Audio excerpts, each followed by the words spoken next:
Joining me right now from News 12 Long Island is Samantha Augeri. I'm so glad you came and are here with us in studio. Thin Ice, welcome. Thanks, Amy. I'm super excited to be here. I feel like I know you, but right. never really see you in person. So right. We've only seen each here. other crossing in paths in person a couple of times, but we have so much in common. Meteorologists, we're both moms and marathoners. Mom, meteorologist, marathoner. I like the triple M threat. Super moms, right? Yeah, exactly. It's fun. You're on a night schedule now, so you do the evening news, you do the late news. How does that work with being a mom? Because that's a tough schedule. I always felt mornings was an advantage. So I worked mornings for a long time, and I was actually in the city for a little while at Fox. Right. When I was working mornings, that's when I had my twins.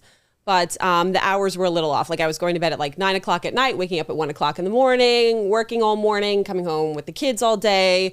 So I am from Long Island. So that's when I made the switch back to evenings. And the evenings are tough. When my kids were small, I think it was easier. But now that they're older, they're in school, they have a ton of activities. Obviously, I'm at work, when they're doing all that. So I do miss a lot. I can't believe that the twins are 8 because I remember when you were at Fox and you were pregnant with the twins, and that just feels like it was yesterday. It's insane how fast it goes, right? Yeah. And then it does go fast, but your kids are still 10 and under. Yeah. And I remember when my kids were growing up, and people did this all the time in the New York City elevator. Oh, it's going to go so fast. It all goes so fast. And I thought to myself, every day lasts a freaking year. I felt like the days were long when you were in it. Yeah. And now that I look back, and my youngest is 16, my oldest is 25, that went too quick. It's unbelievable. I think it's because you're so busy, right? You never stop from sun up to sundown. You're just going. And like you said, the days are exhausting, but in the blink of an eye. I even have people I work with, I remember, when their kids were little and now they're graduating college. And I'm like, where does it go? It does go so fast. So cherish every moment. And being a working mom, the other thing I think that's really interesting is there are a lot of people in professional worlds, especially in television, that put off being a mom. They delay it. They think, oh, I'm going to wait until I'm completely ready. Or I'm going to succeed at my job and get to a certain level before I have kids. And for some people, it really works for them. For me, I had my first child before I was 23 years old.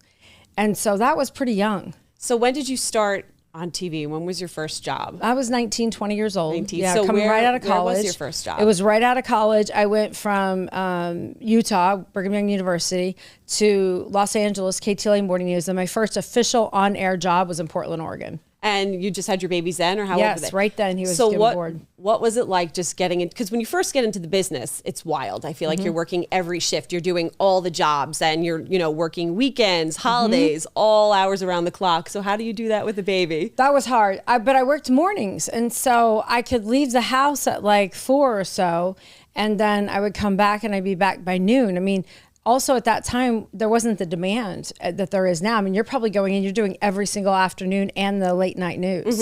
So it was more broken up. So I did the mornings, but I only did like 2 or 3 hours of on-air stuff. And so it wasn't as long of a shift, I think. And so that was one major advantage.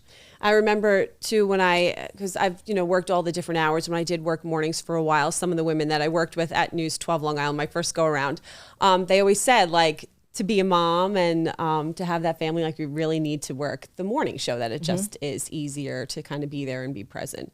But we do what we need to do, and you never know when the hours can switch. You've got to be a star at night right now. You've got to be a star at night. But it is interesting how it works out. And I will say, looking back on my life and the different jobs that I've had, when my kids were young, sometimes I did feel a little overwhelmed, but I know that my personal life, my personal success of being a mom and raising kids definitely translated over to my professional life. Like I didn't suffer professionally. You're not suffering professionally for being a mom. You're being very successful in kind of the starring role as a meteorologist. So you know what? You're right. And I actually am one of those people that did put off having children for my career. I think, I was with my husband. We got married in 2012, but before that I was with him forever. So we were together for a long time. We knew that we wanted a family, but I was kind of like, I need to focus on my career to get to where I want to be, to kind of get the job back at home and live at home before we have kids and start our family. So we were a little bit late. And as soon as I had the twins, I regretted it. And I kind of wish I did that a little bit sooner. Now I know, talk to other women, and they're kind of in the same spot. They're like, I'm not where I want to be in my career yet, kind of pushing things off. I'm like, don't put it off. Right. Just go for it. Just do it. You can. I think you're the perfect example of that. You can do with it. What you've done. Yeah, I just always want to encourage moms that do start young, no matter what, or if they're debating like to put it off or not, because you should never put off the things that will mean the most to you forever. So I think that's true. And whenever it happens for people. But I think that it only enhances what you can do professionally. I mean, think of all the things that you know and how good you are at multitasking and all those other skills that you have as a mom that now you bring to the workplace. And I think that's huge. And I think, before I had my kids, I would procrastinate a lot. Now I could always be better at time management. That's like the thing that I'm always trying to work on. But you really do learn how to manage your time and work, the best that you can and just kind of squeeze all those things in. So now I feel like as a working mom, I'm almost better than I was before I had children, just working and getting into the business. One of the things that's really impressive about you too is you're not just managing motherhood, you're also running marathons. And for someone who has done 10 marathons, I can totally appreciate this. Tell me, how was the New York Half? It was good. It was great. Listen, Long I loved pause. it. But see, it was good. So yes, like you said, I'm a working mom and I'm training for the marathon. I'm competitive. I work really hard, as you know. Like I had to be up at 5 o'clock in the morning to run and get the training over with before my kids are up. And then it's a long day with the baby. Then I get to work and I'm home late. You don't sleep a lot. So it's a lot. I'm doing my best. I didn't have my best race. That's always such a fun race. It's so high energy. I run with a team here on Long Island, so we all went. But yeah, it was good. But now I have the Boston Marathon coming up. It's like a month until Boston. So now I'm in, beast mode training, like 60, 70 miles a week. And I'm like, crazy. What am I doing? Yeah, that is the height of really getting there and being competitive. So for Boston, which is a very interesting marathon because you have to qualify or be in a charitable bib, which means you're running for a charity or you have to make a certain time. Which category are you in? Doesn't matter. Yeah. Did you? I want to know. I want to know. Did you qualify for Boston? She's fast, guys. No, I'm not. She's super fast. No, I'm not. You have to be fast. So I will be running the Boston Marathon when I'm 75 because that's when the criteria will be low enough for me to meet the time requirements. Yes. Or I'll do a charity bid, but I haven't done it yet. It doesn't matter what time you run. I think I've run marathons, slower marathons, faster marathons. They were all hard. They're all a challenge. They're all an accomplishment. So do you know who also just running said a marathon? I'll tell you who also said that exact same quote. Ryan Hall, who is the fastest half marathoner in America, or he held the record for a while.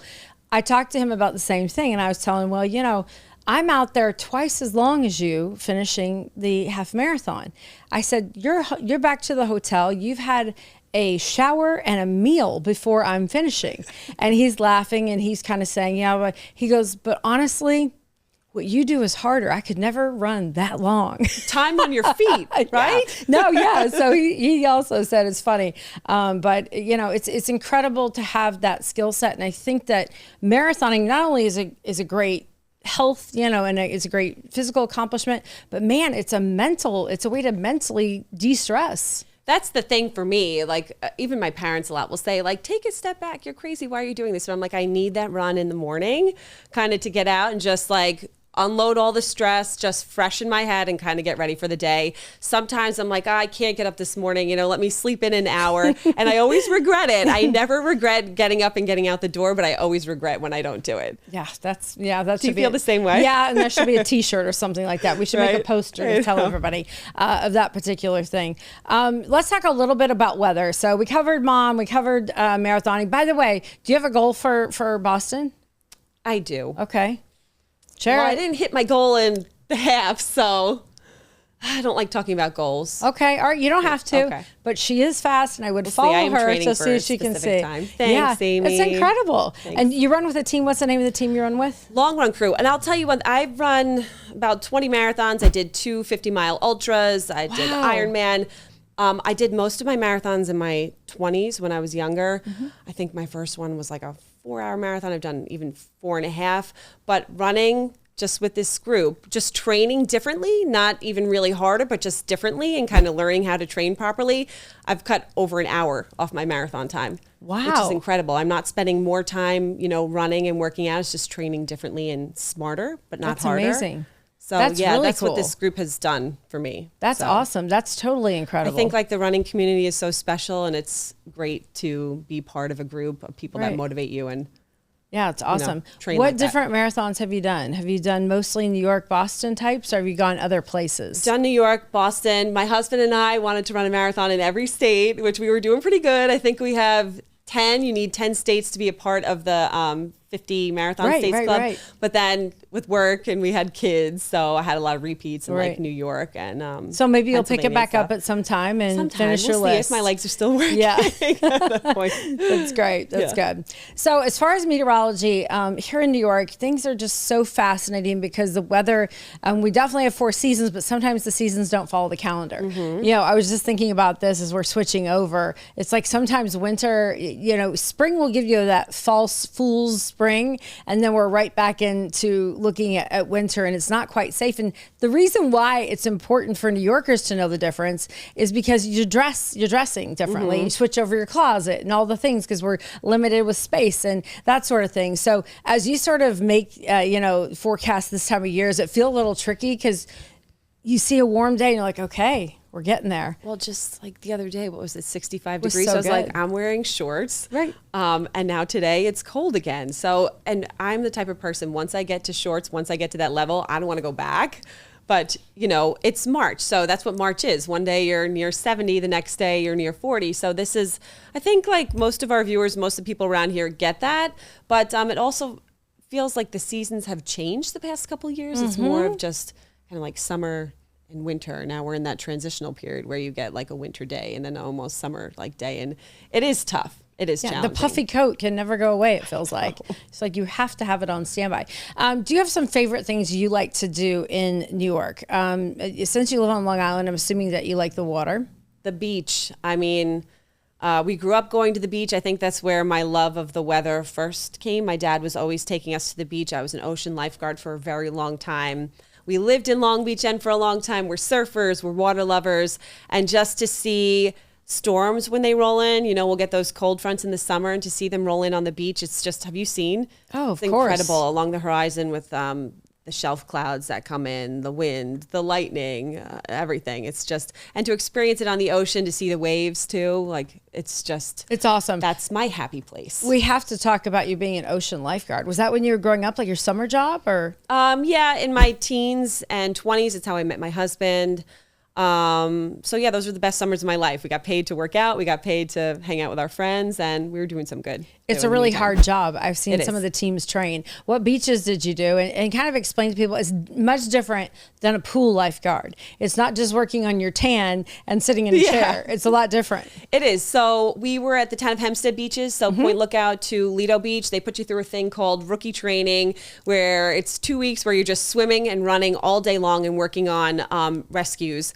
So I could run. I was never that good of a swimmer, but good, to be a lifeguard, getting in the water quick. It's all about knowing what to look for with the rip currents. And once you kind of get it, even now, I haven't been a lifeguard 10, 15 years, but I'm always lifeguarding. When I go to the beach in the summer, you always kind of know what to look out for. I'm like, that kid doesn't look okay, or there's a rip right there. And you are always kind of on guard. Yeah, I always, when I'm giving the forecast for the beaches, I always say, make sure you check in with a lifeguard, because I think that the lifeguards, they can see where the rip's set up, so they can say, kind of have your kids avoid this, because sometimes you can send your kids into the water in one point, which you're watching them, I see them right here, and literally within minutes, they could be down because of the rip. So checking with a lifeguard is always like a good idea, because they can see the things so well. And if you're not at the beach every day, or you're not an expert as a parent, even though you're very close, right offshore, and you think you've got it nailed, you may not know what's happening in the water. Exactly. And you always have to watch your kids. I mean, I trust the lifeguards, but I'm always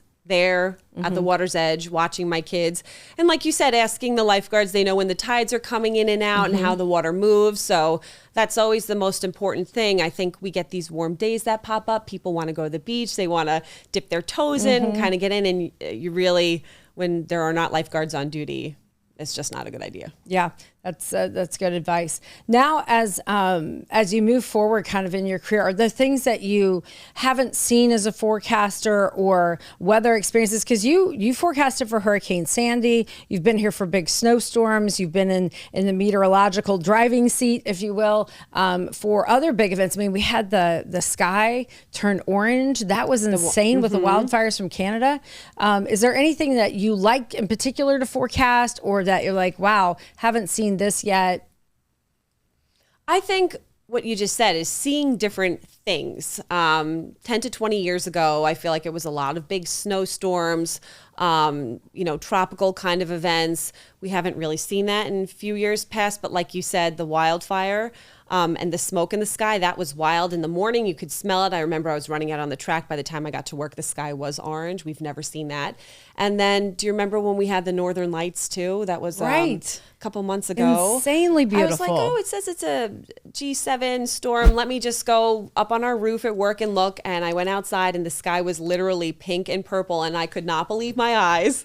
I'm such a nerd, but I was like screaming. I'm like, who do I call? I have to call everyone to get out and see this. And I think that was something I've never seen before. And it was one of the most incredible things that I've seen. And I never thought we would be able to see it. You always thought you'd have to go to Iceland right? to see, the beautiful dancing lights in the night. So that's been pretty cool. Different kind of events now, I think. And then at News 12, when you guys are focusing on the weather, do you really keep it on the island or do you sometimes expand it? Because I think that hyper-local has become such a valuable tool because everybody can look and see the high temperature on their phone, right? But if they really want to know something about what the onshore winds are going to be doing or what's going to happen on the Long Island Sound, they're looking for those hyper-local details. Yeah, we keep it local. And I think that's like Long Island is special because we have so many microclimates. I mean, I think every part of the tri-state does have their own little microclimates, but obviously we specialize in Long Island with the sea breezes in the summer. You know, when you're on the South Shore and it's 60 degrees, on the North Shore it's 80 degrees, winters too. I mean, North Shore of Nassau County could have 10 inches of snow. The South Shore has rain and nothing. So we do have these little microclimates and that kind of makes it easier for us to just focus on our island from the west end to the east end. The east end and our farms are a totally different climate as well. So we do focus on that. But of course, there's times where there's big storms out to the west coming our way where we will zoom out and we'll say, hey, look, this is what's happening here. This is what's going to be coming our way. This is how it will impact us in our area. And not just interacting with the viewers, you actually go to schools a lot, which is an opportunity for the kids to learn all this. Ooh, I love. So I always had an interest in teaching and it's been nice this year. I've been able to kind of get out a little bit more with working the evening schedule and visiting these schools, especially elementary schools. And, I'm a weather nerd. I love to do all these little, did you do science experiments with your kids growing up and everything? Absolutely. I love doing the tornado in a bottle. Yeah. I love doing, actually the other one that I have really enjoyed is making the home air conditioner. I don't know if you've ever seen that before. I don't. All right, so you've got to get some sort of container. If you have an old styrofoam, like say you've got the styrofoam coolers from way back when, I don't think they make those so much anymore, but if you can find one of those or really any box of sorts that kind of can hold a little bit of moisture and you can put inside of it dry ice or even regular ice. Where do you get the dry ice from? You would have to go to somebody who does particular like a cooking or ice cream place or something like this that does it. But you can also do it with regular ice as well. You put the ice inside of it, and then you're going to cover everything, and you have a fan that will blow across the ice, and then it pushes it out the other side. So I always put one hole in this side of the container, one hole in the other side. You've got the fan sucking in the air. It goes across the ice. It blows out the other side, and it's a miniature air conditioner, putting out like 55-degree temperature, and that's enough to cool you off. That's so fun. Is that funny? So like our kids love stuff like that. And then now it's so fun for me to go to these schools and do this with all the other kids around Long Island and just to see how excited they get over it and to get them. Because, I think sometimes it can be hard to get an interest in science, but by doing all these hands-on kind of fun things. What's the one really they like? What do they like the most?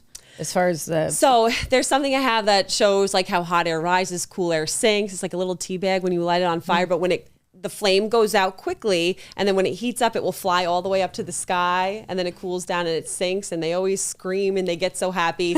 You can also take a birthday cupcake with candles. I've done this with my kids, and we'll make hot air balloons. So we put candles in their little cupcakes, and before they blow them out, I'll put a plastic bag on top, and fills up with the warm air. And if you let it sit for a minute, the bag will actually fly up into the air. That's fun. Like a hot air balloon. So yeah. That's such a good time. Is there a particular age group that you like better than others? Because I mean, some of the kids, once you start to get up into 7th, 8th grade, they get a little tough. Okay. So like 5th grade and under, but I have a group of 300 8th graders coming up in 2 weeks. And I'm like, okay, we're going to have to switch this up a little bit. And I'm like, are they going to think I'm cool? Or are they going to think I'm lame? So I haven't done. I think it's tough around middle school. I'm with you. I prefer the 5th grade and under group. Yeah. They just think I'm a magician. They think I'm so cool. So I'm like, great. Just That's always got to awesome. keep the kids around you, right? Yeah, exactly. As far as working at the station, any sort of interesting experiences that you've had outside of doing weather? Do you do many stories or events? Or I mean, working with the kids is pretty cool, and that's something that not a lot of people get to do unless they are in the educational system. That's a chance to get out and about. What are other community things that you like to do or that you've done? So in the past, I was a little bit of a reporter doing some hard news. That's not really for me, but I do like to do stories on astronomy. I like, when big astronomical events are coming up. So we'll go to the Cradle Aviation or to some of the other observatories on Long Island. So I'm trying to get into that a little bit more to get out. And then I always like to be involved, of course, if there's any races, for any good organizations. I'm trying to do some stuff like that too. Yeah, one of my favorite running groups, charity groups, is the Achilles group. And they train in Central Park. And they meet on the east side, the East Gate, on Saturdays and Sundays. But the Achilles group, you get matched to someone who has a disability of some sort. Everything from being blind to maybe missing a limb to deaf or whatever. And you have that person as your sort of guide. And I thought that was really cool. I've run with a group before, but I've never trained anyone through a race. And I thought that would be such a cool thing to volunteer, be there regularly, train with a person, and then you run with them. But if you ever are looking for them in the races, and they're in all the major races, the name of the group is Achilles, usually bright yellow, and you'll see someone running with them. And I love that organization. So that's so special because, you're raising awareness and you're giving, but then you see the direct effect right in front of you as you're training, kind of going through this, those challenges with someone. So I think that's super special. Yeah, it's very cool. It's an awesome thing.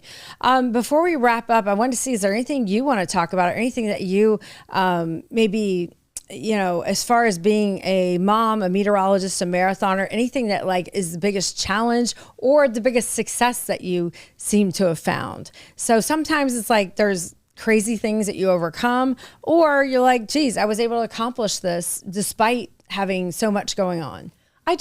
Or even from you as a mom of 4, I just feel like the day to day and the daily grind, I'm always putting my everything out there, but I always feel like I'm not doing enough, or I always have the mom guilt.